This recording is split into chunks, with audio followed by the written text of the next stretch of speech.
Assalamualaikum warahmatullahi wabarakatuh. Perkenalkan, nama saya Emal Firlangga. Saya dari kelas G dengan NIM 1250-1203. Hari ini saya akan menjelaskan materi tentang studi praktik lamaran hingga pernikahan Masyarakat Muslim Melayu Sanggau, Kecamatan Kapuas.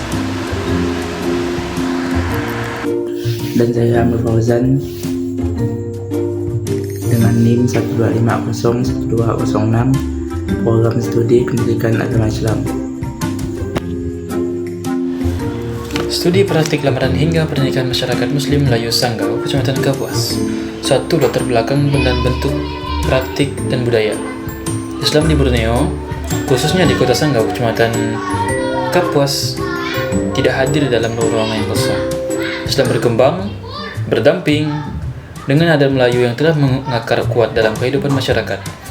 Salah satu bentuk yang nyata dari perjumpaan ini dapat dilihat dalam tradisi lamaran hingga pernikahan.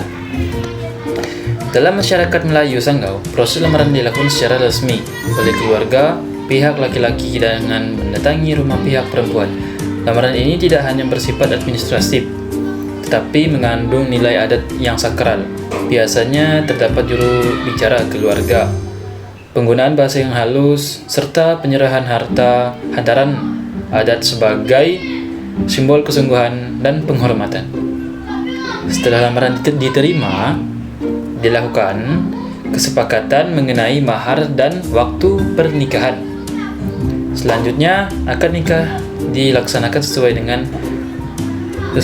dengan ketentuan Islam, disertai dengan rangkaian adat seperti busana tradisional Melayu dan doa-doa keselamatan. Praktik ini menunjukkan bahwa adat tidak menghilangkan Islam, melainkan menjadi sarana sosial untuk mengekspresikan nilai-nilai keislaman. Oke kawan-kawan, masuk yang nomor 2. Landasan atau dasar hukum. Secara hukum Islam, pernikahan di masyarakat Muslim Sanggau tetap berlandaskan pada syariat, yaitu adanya wali nikah, ijab kabul, 2 orang saksi, mahar, dan penghulu. Seluruh rukun dan syarat sah nikah dipenuhi. Sementara itu, adat Melayu Sanggau berfungsi sebagai aturan sosial yang mengatur tata cara, etika, dan simbol-simbol dalam proses si pernikahan. Selama adat tersebut tidak bertentangan dengan ajaran Islam, seperti tidak mengandung unsur syirik atau kemaksiatan, maka adat dapat diterima dan dijalankan. Dengan demikian, adat dalam konteks ini bersifat melengkapi, bukan menggantikan hukum Islam. Masuk nomor 3, nilai-nilai pendidikan Islam yang terkandung. Dalam praktik lamaran hingga pernikahan, masyarakat Muslim Melayu Sanggau terdapat berbagai nilai pendidikan Islam. Antara lain, pertama, nilai tanggung jawab. Terlihat dari keseriusan proses lamaran yang melibatkan keluarga besar. Kedua, nilai musyawarah, karena setiap keputusan diambil melalui kesepakatan bersama. Ketiga, nilai penghormatan dan adab, tercermin dari cara berbicara, sikap, dan etika antar keluarga.